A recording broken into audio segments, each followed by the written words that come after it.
All right.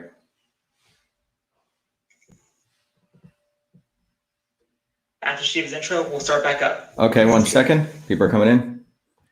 All right. Good afternoon, everyone. This is Dr. Shiva Ayyadurai. We're going to be doing a interview with my good friend Dan Happel, and we're going to be discussing the lawsuit, but I'm going to be focusing on why American fascism is in many ways much more sophisticated than anyone ever thought of in anything in the world, far more than Chinese fascism or Russian fascism. And what we're going to talk about is the lawsuit that we have in federal court, which has survived multiple motions to dismiss, has gotten many victories, and the fact that a tree is falling in the forest and no one's covering it pretty much says the historical nature of this lawsuit. That's what we're going to be discussing with Dan today. So I hope everyone joins. I'm going to have people coming in on Instagram. We also have people joining, so we'll wait for people to come on in. So I'm ready, Dan, whenever you are.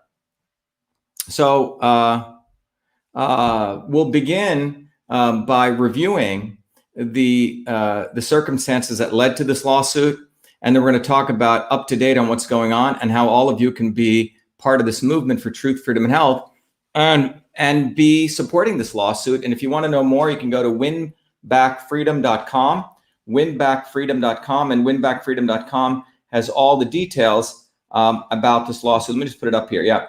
So that's what we're going to talk about. But we're also going to emphasize the fact that in America right now, you know, people talk about communism, socialism, Marxism, but it's way beyond that. It's actually the government of the United States launders censorship through big tech. So there's been so much distracting emphasis as though big tech acts on its own, but it's not true. In fact, the recent interesting editorial that came out in the Wall Street Journal speaks to the highlights of our lawsuit.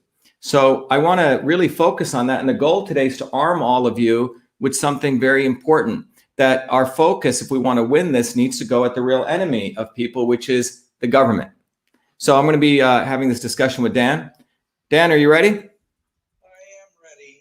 Dr. Shiva Ayyadurai is a four-degree MIT graduate. He has got a doctorate among other degrees. He is a systems analyst, and he ran for U.S. Senate seat in the state of Massachusetts. He ran against Elizabeth Warren a few years ago, and then he ran in the primary election this last year. And I tell you what, his situation is a story that everyone needs to hear. This gentleman has seen it all. He's going to be talking about how government uses big tech to create a police state scenario of fascism, as you will, in a state where we're supposed to be living in a state of freedom and truth and honor. Dr. Shiva, welcome to the program. I know our listeners are going to be really interested to hear your story. Yeah, thanks, Dan. Thanks for having me on. Look, I think what I want to do is, you know, Dan, I really like educating people from a systems approach. And what's happened in this country is we don't educate people from a systems approach. We cherry pick pieces of knowledge so people never have an opportunity to really see how the dots connect. And systems thinking helps people connect the dots. So let me, first of all, the thesis that I want to get across to everyone is for the last, 3-4 years, everything's been on big tech, big tech, big tech. As though Mark Zuckerberg acts on his own, as though Jack Dorsey acts on its own, as though Google acts on their own. But what we have discovered in our lawsuit, which is probably the most important lawsuit without hyperbole of the century, is that where government ends and where Twitter begins, or where Facebook begins, or YouTube begins, has become completely blurred. These big tech organizations are actually state actors. They are used by government to launder censorship. You see, one of the interesting things, when I grew up in India, Dan, I realized that in India, the corruption is out in the open, probably in China and other places like Russia. But it's sort of, people know your politicians are corrupt. People know there's corruption. People know the government is fascist. But in America, we've been given this illusion that we have freedom. And that's why it makes American fascism so much more sophisticated. because the well-meaning working people in this country believe that their government actually stands by the First Amendment. In fact, what our lawsuit shows is that the government launders censorship using big tech and is the biggest violator of the First Amendment. So that's the core thesis. So how do we arrive at this? Well, many of you know that I ran for US Senate against Elizabeth Warren. We built up an amazing campaign without any support from the Republican establishment. And then that was in 2018. In 2020, I ran again. And by 2020, because of the respect that we garnered on the ground in Massachusetts, we had close to 3,000 volunteers. We had 10,000 lawn signs, 20,000 bumper stickers. We raised close to $2 million. And what was important to understand there, that was that we had working people, not like, college students that support Bernie, but actual working people would take time off their day. And we must have done close to 500 to 1,000 standouts all across Massachusetts, a true movement. And the slogan of our movement was truth, freedom, and health. Now, the establishment, the Republican establishment, was really our enemy because they work with the Democrat establishment. So anyone who's still in the kindergarten political consciousness as though Republicans and Democrats are different needs to raise their consciousness. Otherwise, you're just into the WWE Wrestling Federation model. But what you really realize is when someone like myself comes bottoms up, actually builds a movement, this sends more fear into the heart of the establishment. So what did they do? We ran in the primary, which was on September 1st, 2020, the Republican primary. The word on the street, Dan, in every town in Massachusetts was that I'd won by a landslide. No one even knew this other guy who the Republican establishment had found to run. He had no lawn signs, no bumper stickers, no organization. So on September 1, when the results came in on the evening of September 1, we saw that we win in one of the counties, which is 80 to 90% hand counted paper ballots. So we win by 10 points there. And in every other county, eeringly, the percentages were 60-40, 60-40, 60-40, 60-40. I mean, this guy's from Greenwich, Connecticut. No one even knows about this guy. He wins in Hispanic neighborhoods and Black neighborhoods and white neighborhoods when he didn't even run a campaign. So that's when I had to, up until that point, we had a number of people on our campaign who were saying, Dr. Shiva, the only way you're going to lose is election fraud. And I just thought they were just talking like, conspiracy theory.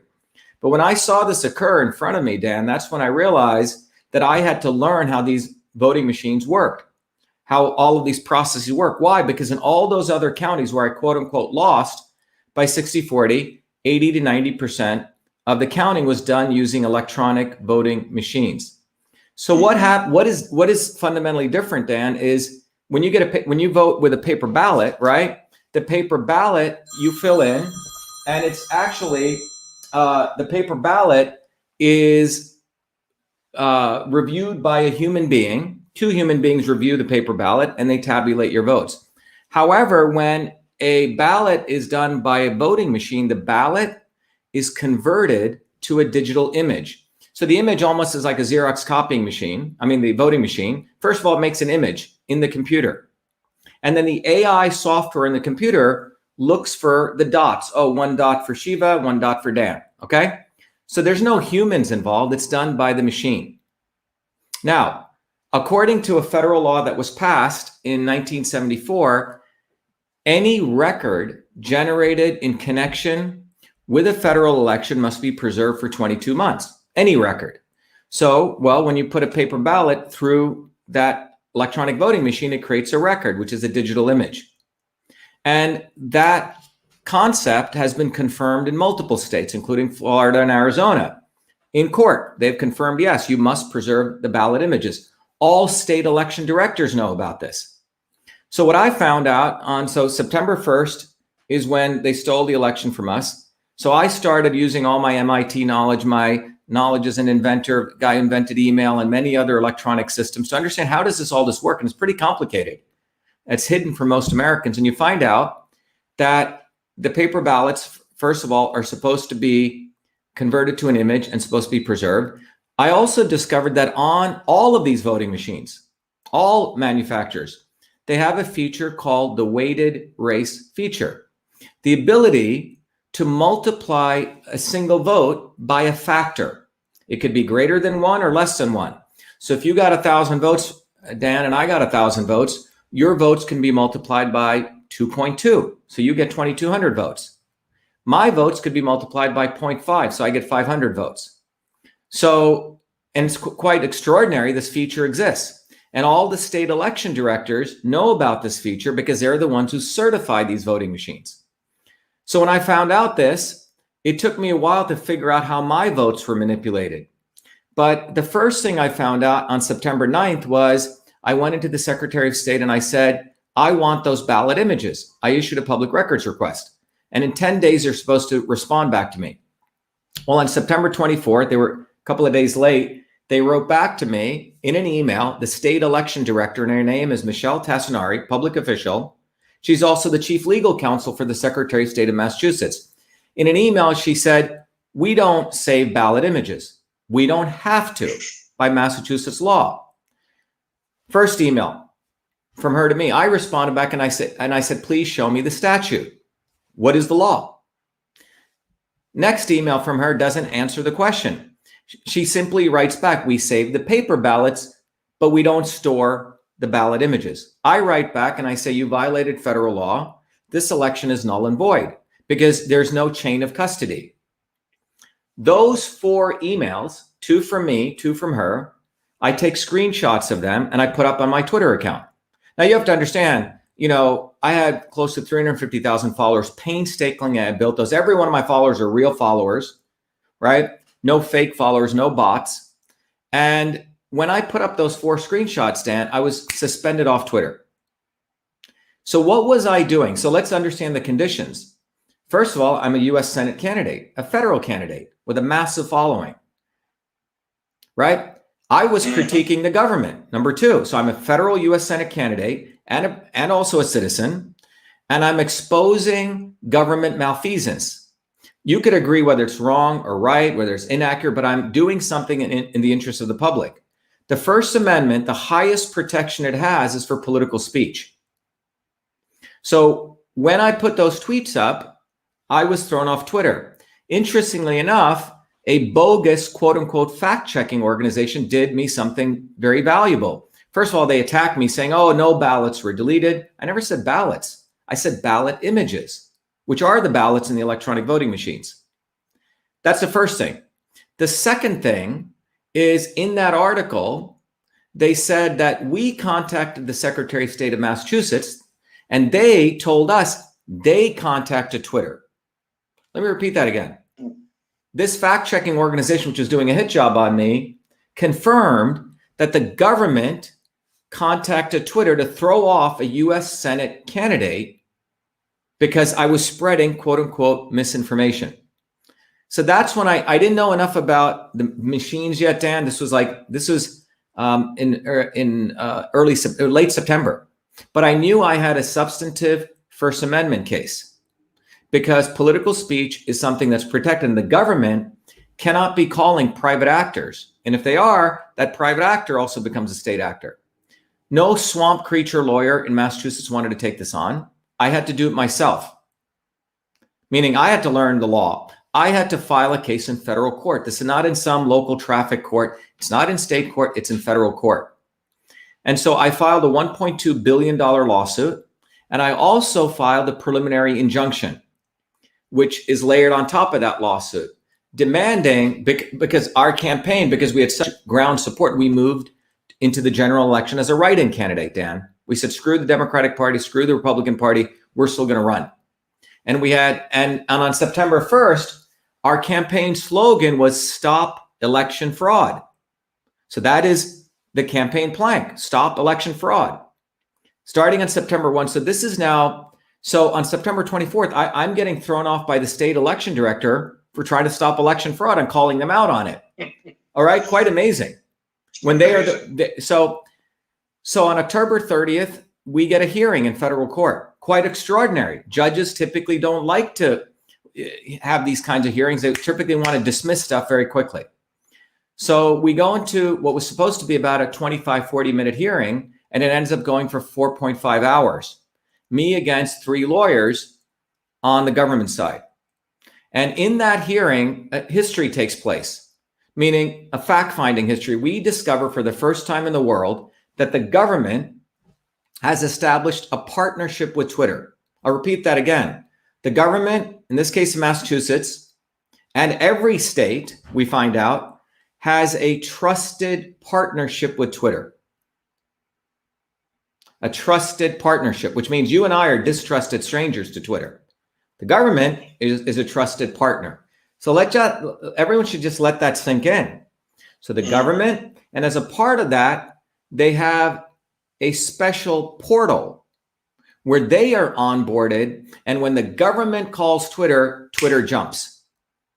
All right. Never before talked about, never before disclosed. Our lawsuit discovered that.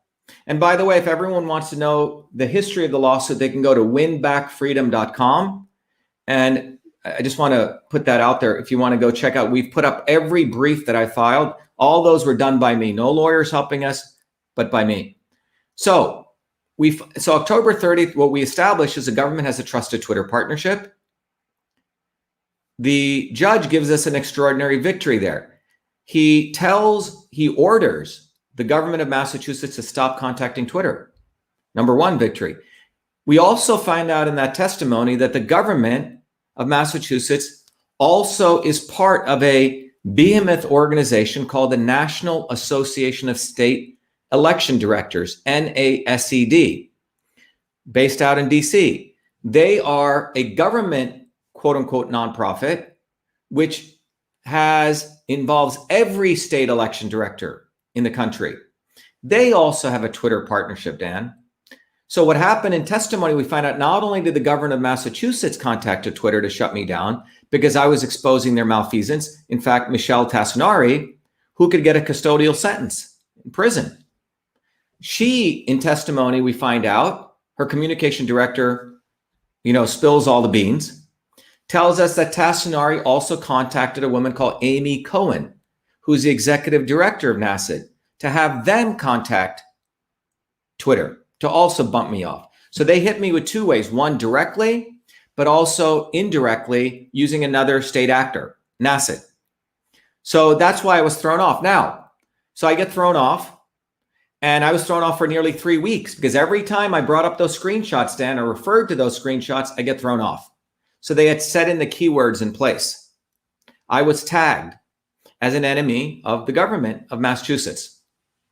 So on November 4th, after the election's over, I get put back on Twitter, interesting enough, right? So I lost 3 weeks of campaigning. Twitter is my platform. By the way, there's a fundamental difference between Twitter and Facebook and YouTube. YouTube's typically for gamers, right? Facebook is for friends and families. But Twitter, you have to understand, is the premier platform for political speech.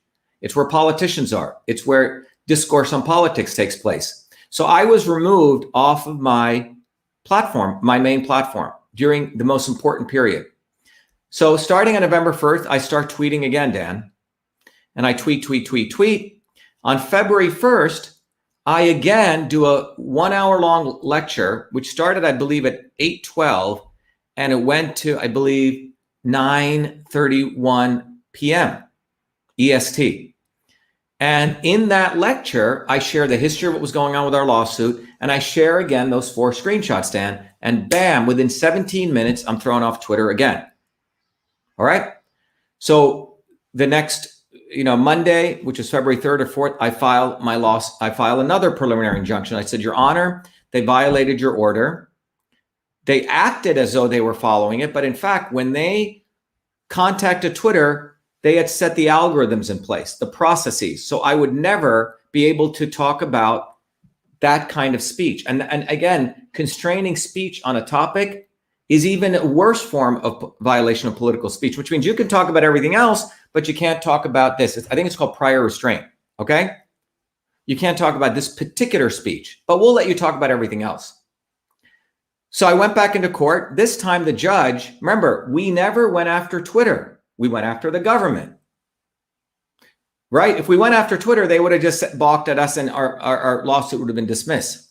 This time the judge suggested, he goes, before I can give you complete relief, quote unquote, I suggest you bring in Twitter into my courtroom. So I had to file what's called a motion for joinder. Motion for joinder. Again, if people go to winbackfreedom.com, you can see that motion. Again, I had to do all the work, all this paperwork, Dan, all these briefs, okay, written meticulously. So those were filed. And the judge, after reading those, he called a hearing on May 20th. It's supposed to be a 2-hour hearing. Well, the hearing went on for 2 days and 20 hours, Dan. And this time, it was me against 7 lawyers. Twitter brought in all their big guns. Felicia Ellsworth, who's the vice chair at Wilmer, Hale and Dorr, probably the #1 law firm in the world. 3 lawyers from there. 3 lawyers from the Secretary of State, and 1 lawyer from NACID, because now they had all become our defendants. And we were also filing, part of it was RICO, and we were showing that the Twitter was at the end of this process, right? They're doing the government's job. Anyway, the hearing goes on, and the night before the hearing, I read all these briefs, thousands and thousands of pages, because this was a motion, this was a hearing where they are arguing my lawsuit should be dismissed. There's nothing here, move along. Right? Move along. There's nothing here. This darky has nothing to say. Okay. The usual. Yeah. The usual. Yeah. Who's this guy? And the good thing was they'd actually, read the racist Wikipedia in some ways, a good thing, the racist defamatory Wikipedia. So they had assumed I was some crackpot, right? This guy didn't invent email. In fact, the Secretary of State's lawyers had called my stuff antics. Well, those antics weren't antics when I actually had courtroom proof evidence the government had violated federal law. So in court, the night before May 19th, I'm preparing for the lawsuit. I'm trying to figure out, what is this Twitter partnership? I can't find anything about it. I search and I search and I search, and lo and behold, I find a set of 4 manuals, playbooks, that's what they're called, developed, architected by the defendants. Twitter Legal is an author of this playbook. Michelle Tassinari is an author of this playbook, and Amy Cohen. And this was architected at the Harvard Belfer School for defending digital democracy, okay? Very Orwellian. And this set of documents lays out step by step by step how you target, surveillance, blacklist, what they call an influence operator. The book is Elections Influence Operations Playbook for Government Officials, Part 1, Part 2, and Part 3. Part 1 and Part 2 I found. Part 3, apparently you have to send an email to get. So I want everyone to listen to this. The government has a playbook. And if anyone has done engineering work, it's called a Standard Operating Procedure Guide, an SOP. It's an SOP for censorship. Part 1 of the playbook defines the ideological framework of what they call influence operations, an influence operator. And it lays out what is an influence operator. An influence operator is someone who's, quote unquote, disseminating misinformation, as a government deems. And they bullet how they give examples of how you identify an influence operator. Guess what one of the bullets is? I think the 4th or 5th bullet is anyone who critiques an election official and says that they are corrupt. Let me repeat again. In the playbook is a actual bullet which says, if someone says stuff against an election official and says they're corrupt, tag them. They are an influence operator. That's exactly what I was doing, right? I was saying this woman violated federal law. So that's Part 1, defines the ideological framework. Part 2 of this playbook tells you what to do. And they have a systems diagram. Step 1, assess your enemy. And they have checkoff box how you assess them, including setting up keywords. In my case, probably ballot images, lawsuit, Tassinari, right? Okay, we're going to have to break here, Dr. Shiva, but please keep that very subject in mind, and we'll be back in a few minutes and we'll pick up the conversation. And I'll continue my broadcast over here, Dan. Tell me when you're back, okay?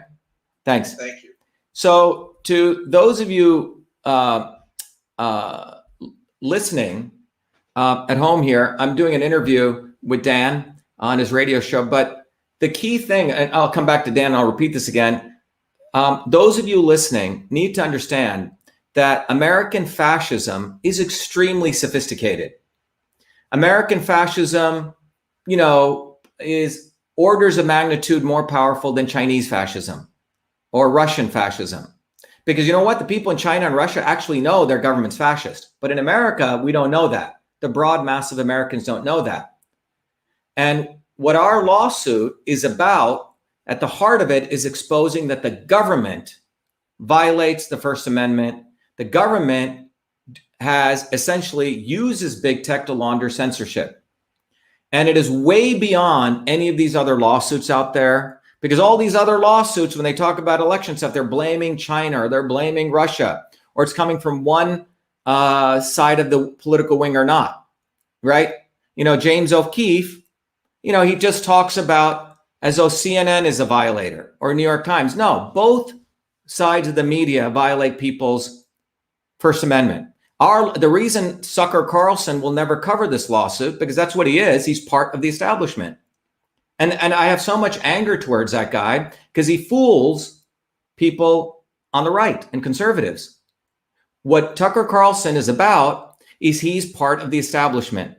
He or no one else, left or right, will ever cover this lawsuit because it will ultimately expose that big media, is a tool of the government. Our lawsuit has discovered the playbook, the actual manual, the technical manual, the infrastructure that the government uses, and they follow it step by step by step by step to tag someone like me who has influence, who operates in a very prolific way, putting out content, and that people like me are seen as a high severity threat. And when Dan comes back, I'll walk through that playbook. But this is what we shared in federal court. And this is why the judge in our case declined to dismiss our case on May 21st. He says, I want to move this. Kind of influence personnel that they're talking about. They actually. Dan, are we starting up? Large following. Okay. Dan, are we starting up again? Yeah, we're on. Okay. So let me go back to Dan. So Dan, as I was telling the people here, is American fascism is what we need to talk about. Many of these lawsuits, right, done by one wing of the establishment, frankly, they're not going at the heart of the problem. So for example, I emphasize everyone out there, if you're serious about winning, you can't think left and right anymore, Republican and Democrat. If you're doing that, you're never going to win. Because on the election integrity issue, for example, all of Trump's lawsuits failed. They weren't going after the real issue. They used it to raise money. It's not mail-in ballots. When you apply a systems approach and you connect the dots, what do you find out? You find out that the real crime scene is the voting machines, which have a feature to flip votes and multiply votes by an algorithm. Okay? It's in every voting machine. It's not the manufacturers, it's the state election directors, Republicans and Democrats, who certified those voting machines. So, and then you have some other people blaming China and Russia. Again, misdirection, distraction. It is the elites in this country who do not like the American working people having the First Amendment. They do not like the American working people having the Second Amendment. They never wanted the blue bloods, who were the Tories, who fought against the colonists in this country, never wanted to give the First Amendment. And those Tories and those blue bloods didn't leave and head back to London. They're right here in Massachusetts. They're here at places like Harvard. When you walk on the Harvard Yard, you're walking back into the 15th or 16th century. This is why this doofus, I don't even want to give him his title, Harry, of the quote unquote royalty, right? 2 weeks ago, he was here saying the First Amendment is quote unquote bonkers. You see, the British never wanted to give us plebes and peasants the First Amendment. They still don't, because they actually think they know it all, that they're going to determine what's right for us. And that's why this manual was developed at Harvard with all of these defendants. And so on May 20th is when I presented it, and the judge initially didn't get it, but in the afternoon he goes, oh my God, he goes, I want you to submit that as evidence. So I stayed awake all night on the 20th, wrote my brief and submitted it. On the 21st morning, when the judge showed up, he said, I was awake at 6 a.m. reading Dr. Shiva's playbook. He got all of his law clerks to read it. So when he came in, he said, this case, our case, will more than likely be a law school exam in every constitutional law class. And this is a senior judge, federal judge. We had close to 300, 400 people on Zoom. And he said, this case has substantial constitutional significance. And then he turned to me and he said, you've brought this case on all by yourself, and you've done a pretty good job. I'm paraphrasing him, by the way. And he said, I recommend that you get a constitutional lawyer to help you do the briefings, so you can get all your arguments even honed even better, because there's certain points of rules, federal rules, et cetera. And he goes, would you take a lawyer? And he goes, I even have the rights to fund it. He goes, I've done it in criminal cases. It's unprecedented, but he has the rights to do that. It's been done. And I told him, Your Honor, look, the only reason that I haven't gotten a lawyer is because my platform was Twitter. That's where I used to raise money. I raised $1 million on there for my campaign. I can't even do that. And every time I talk about my lawsuit, I get taken down, which is, again, a very important violation of free political speech. So after that, I went through that manual, Dan, page by page by page. And I think the judge was blown away. I said, Your Honor, go to this page. First step is they use keywords to tag an influence operator. And these are the keywords they use. Step 2, they have a methodology, a 3-part methodology, how they tag you of your level of influence, high, medium, and low. And I was tagged as a high influence operator because I have lots of my tweets get retweeted. I have a following and I have credibility. And for high level influence operators, they have a very particular process. It's a 12-step process where not only do they throw you off, but they monitor you forever, for the rest of your life, Dan. It's a cyclical process. And that's why when they threw me off on the 24th, 25th, and again, they threw me off on February 1st. Those two events are not separated. They're connected. They're one event, and it's still ongoing because I'm still thrown off. And then I showed the judge the page, I think page 47 of part 2, where it describes the Twitter Partnership Support Portal, PSP, which is a special access portal, VIP portal the government gets, and how they communicate. And it also has this 2-pronged approach. When you want to take someone out, do it on your own, but also call others, which is what they did with NACID, to amplify their voices. And I said, Your Honor, they followed this manual step by step by step. This was an architecture. This was an infrastructure that they have in place to launder censorship. So they can say, oh, Twitter did it. We have nothing to do with it, right? But the reality is where the government ends and where Twitter begins, or where Twitter ends and government begins, no one knows anymore. They've all been blurred. It's one. And this goes at the heart of the First Amendment, because this means Twitter and NACID, all these people are state actors. They don't get the refuge of the First Amendment anymore. So the judge basically said, you know what, Dr. Shiva, I want you to go talk to this lawyer and with 300 people, and the opposition was objecting. So we talked about the lawyer, and he said, on May 27th, come back and tell me if you want to bring in a lawyer, and then tell me how you want to proceed. So the hearing didn't adjourn, it's in a recess. And he said, I'm declining all these motions to dismiss.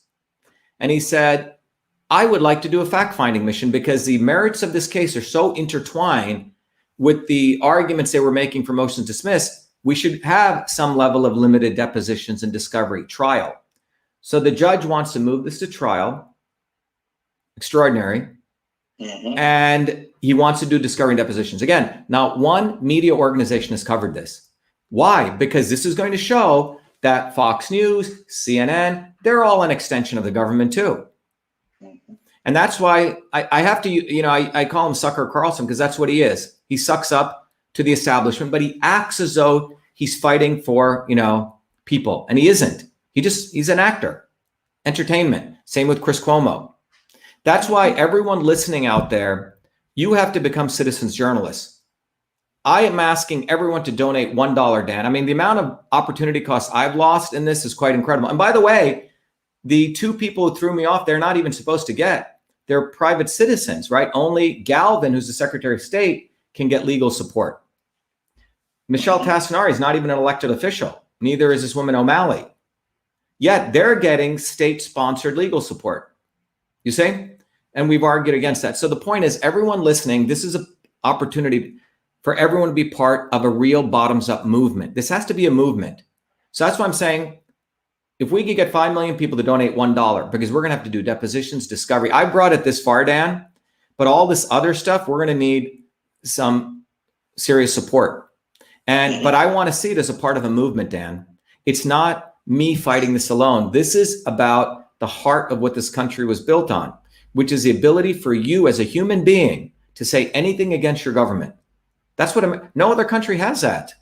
That's why my parents got up one day and they left India, heading into the unknown. My dad had $75 in his pocket, no job setting here. That's why your parents and your parents' parents got a suitcase and they got on a boat, because they didn't know where they were going, but they knew that this country had the First Amendment. And that's what this is about. But this is about the government, not big tech. It's going at the heart of the issue. We've peeled away all the layers of the onion, and we're at the nucleus of the quantum of the real issue here, which is the government of the United States is a fascist government. And it's not even a statement now. We have the manual. We have evidence in federal court. So, people have written books about it, theorized that there's people who talk about it. Well, everyone who's talked about it and theorized about it, you got to get behind this lawsuit. And everyone needs to do citizen journalism and write your own little posts and share it everywhere. Because big media ain't going to cover this. Big media will not cover this because it's not in their interest, because they are part of censorship. So that's... We had, Dr. Shiva, we had J.D. Hall on with a program we did about a week and a half ago on this very subject. And J.D., who is a newspaper editor in Montana, the Montana Daily Gazette, the largest subscription newspaper in the state of Montana. But he said, I couldn't believe I fell so far down the rabbit hole after listening to this conversation, because JD had been working with legislators in Montana to try to stop internet censorship, because he's been censored as well. That's like the Fox idea that the federal government was so intimately involved in this. So that's why this is such an absolutely key case to go before. I think it has to go to the Supreme Court, and I think it has to go in a way that they can't kill it. Well, that's why, Dan, I think the judge here is a constitutionalist. He has, in my view, has a lot of courage. And that's why he recognizes, I brought it this far. I need someone who has constitutional law experience. So I'm writing my briefs. So I cover all, dot the I's and cross the T's on this. But to everyone listening out there, there's a very interesting movie I saw over the weekend. Okay. 2 movies me and Michelle saw. One is the story about James Brown. And the other story is about it's an Eddie Murphy movie about Dolomite. Very interesting, who did black films, which, the white media would never want to cover. But what's interesting for me, where I connected with that, Dan, is in my case, I always seem to go at the heart of the establishment issues. But I also have the issue that I'm a dark-skinned Indian guy. Okay? And this cannot be ignored. So there is race here and there is the fundamental issues in my case. And when you see those 2 movies, what you find out is, James Brown, the way he made his major break was the record companies only wanted him to do top down. And he goes, screw that. He started going to all the small venues and he would do his, he would continue that. Same with Dolomite. No one believed in this guy. He still went to the small venues, and built up his following bottoms up. And we have to recognize that we have to reestablish the integrity of the power within us as people. People think politicians are going to do something. Ron DeSantis, his bill is garbage. His bill is a distraction. When you really look at it, people should go read his bill. It's not going after the central issue. The bill is going to get thrown out in court because it is still not dealing with the issue that they're a state actor. And that would be meaning he would have to put a mirror to himself. Okay? Conservatives use this architecture to attack liberals, and liberals use this architecture to attack conservatives. Both their parties are using it when it goes against the government elite narrative. You see, it's not conservative or liberals. Same thing just happened in India. The existing Congress party, who has their direct probably link to Twitter, was labeling, using Twitter, tweets that was being exposed by the health minister of India, who's from the opposing party. And the opposing party of India came out of nowhere. So wherever you look, you'll find the entrenched political forces tell Twitter what to do. They tell Facebook what to do. You just saw this. The Wall Street Journal, the editorial board, just put out an article over the weekend. Because up until 4 days ago, if you said that the Chinese virus was manufactured in a lab, you get thrown off Facebook. But when Biden said it was okay to go explore that, now Facebook has relaxed its policies, meaning when Zuckerberg jumps when the government tells him to, Jack Dorsey jumps when the government tells him to. This is called fascism. This is sophisticated fascism, but it's not done in the Russian or the Chinese way where they shoot you if you don't do it. It's done more sophisticated. You hang out at the same clubs. You go to the same ski resorts, right? You party with them. You're one clique. You hang out on the east side or the west side of New York together with them, okay? It's Pepsi versus Coke, but they all hang out together. That's why American fascism is extremely sophisticated. It's not as direct, right? The corruption in places like India and China and quote unquote second or third world countries is very direct. You pay that guy and he does something for you. In America, it's more sophisticated. You give contributions to the Clinton Global Initiative, right? You become part of the club, right? You go to Harvard and you write up a beautiful manual and you put it under the thing called the Belfer Institute and you call it a playbook, right? For defending digital democracy. It's very sophisticated, right? So the American people were the kindest, most loving people I've met. I've traveled all over the world, have been made naive by this kind of fascism. And our lawsuit is exposing that in the light of day, showing that the government of the United States, we don't have freedom anymore, Dan. So it's not about like get Trump in and he's going to help us. Trump was part of it. Trump was part of this. What we have is we have fascism. And that's why when we named that page, we call it winbackfreedom.com. So it's hope. We have to win. But we got to win back freedom. We don't have freedom anymore. It's lost. It got lost because we put our trust and our emphasis on one party or another party, or we got caught up in the WWE Wrestling Federation. And we have to let all that go, and we have to build a bottoms-up movement. And Dan, when I spoke on your show before, we've created the infrastructure for that movement.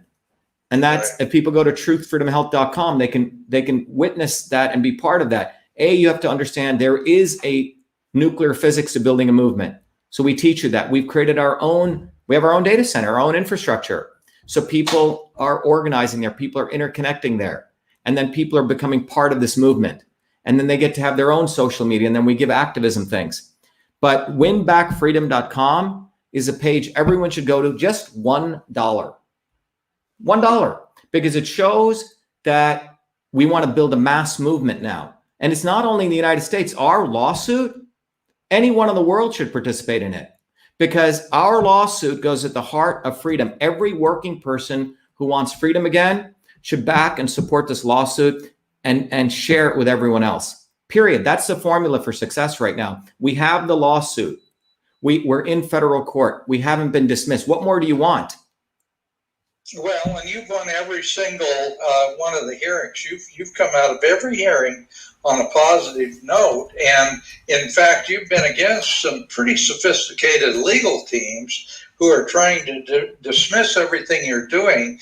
Obviously, there's something to the case, or this judge wouldn't be handing you the keys to the kingdom. I mean, he pretty much told you, if we have to, we'll help you with a constitutional attorney just to make sure this goes through the system, just to make sure that we continue this case and see it through to the very end. Yeah, Dan, one of the interesting things that was also a turning point for this judge is the one of the deputy general counsels at Twitter, a woman called Stacia Cardile, okay, who also was the attorney for the Obama White House. She submitted an affidavit 3 days before the hearing. And in that affidavit, she completely lied, fabricated. Let me tell you what she put in the affidavit. Remember, Twitter, this is like deadly for Twitter, this lawsuit. In her affidavit, she said, Your Honor, we don't know that we don't listen to the government. We make decisions on our own. And in her affidavit, she said, remember, I was deplatformed or suspended on September 24th, and then again on February 1st. So she was speaking to the February 1st deplatforming when I was thrown off for good. She said on February 1st, we had a 6-strike policy. And in her affidavit, she doesn't even share the tweets.